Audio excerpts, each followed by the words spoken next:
परों को खोल के रख, कसौटी वक्त की है, हौसलों को तोल के रख। बताइए हम किस देश में रहते हैं? हाँ थोड़ा बताइए। भारत देश में कौन कौन सी भाषाएं बोली जाती है? हिंदी, तमिल, हिंदी साहित्य के इतिहास को कितने भागों में बांटा गया है? आगे बताइए। हिंदी साहित्य के इतिहास को 4 भागों में बांटा गया है। हिंदी साहित्य के 4 भागों के नाम बताइए। आज क्या कविता सुनने का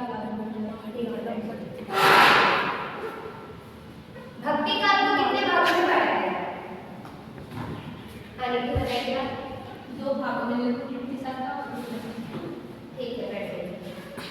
निर्गुण भक्ति शाखा के प्रमुख कवियों के नाम बताइए। बताइए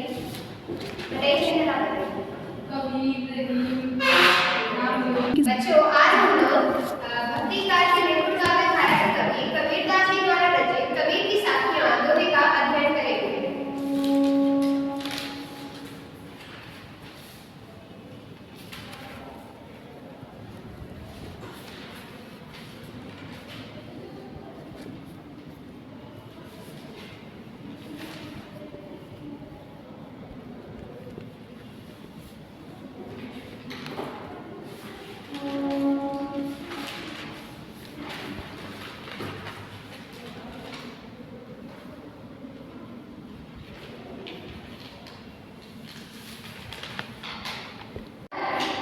जाति न पूछो साधु की, पूछ लीजिए ज्ञान, मोल करो दरबार का, पड़ा रहो तो ज्ञान।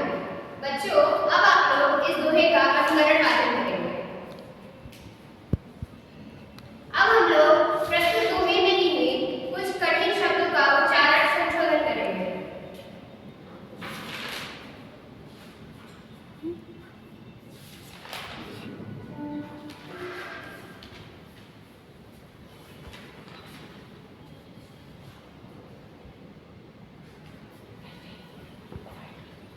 जाति न पूछो साधु की, ठीक है? आपको अच्छा ये बताइए कि क्या लिखा है? जिसे पूछेंगे वही बताएगा। चलिए बताइए क्या लिखा है? साधु। ठीक है, बैठिए।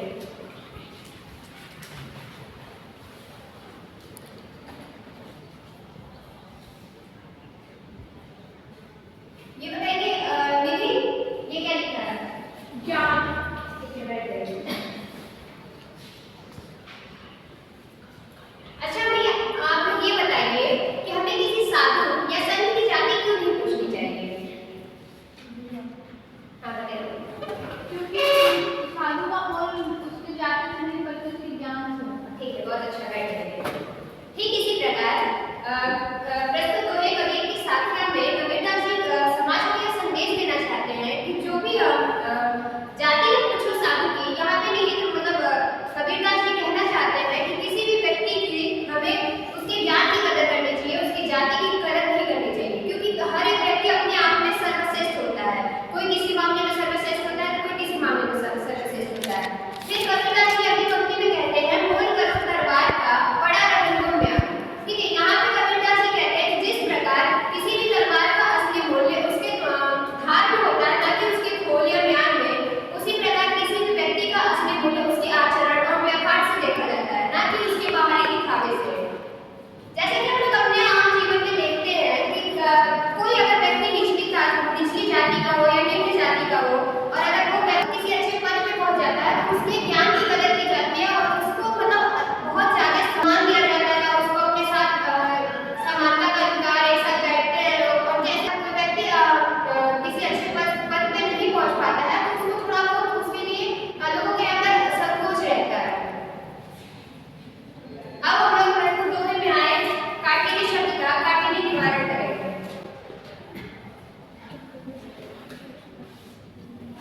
आप लोग को कॉपी घटक का निशान लगाए हो? आता ही नहीं आता है। बताया था हमने, हाँ? बताया था ऐसे हमने। घटक का मतलब है जो घटक दिए हुए उनमें से कितना फुलफिल हो रहा है। मैं हम लोग की क्लास में बोलेगी ना हम लोग प्रैक्टिस ले नहीं, यहाँ पे तो मेजॉरिटी कह रही है नहीं आता, तो इसका मतलब चलो देखो, जैसे थोड़ा सा बता दे रहे हैं,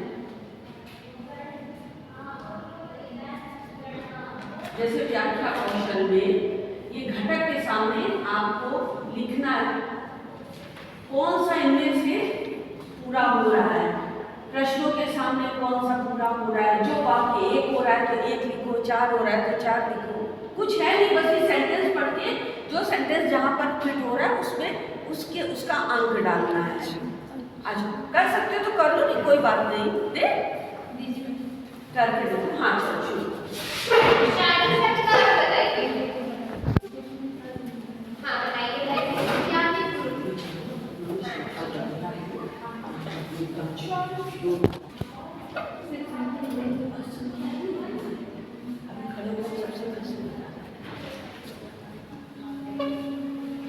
सज्जन शब्द का विलोम बताइए। हाँ बताइए। ठीक है, बैठ जाइए।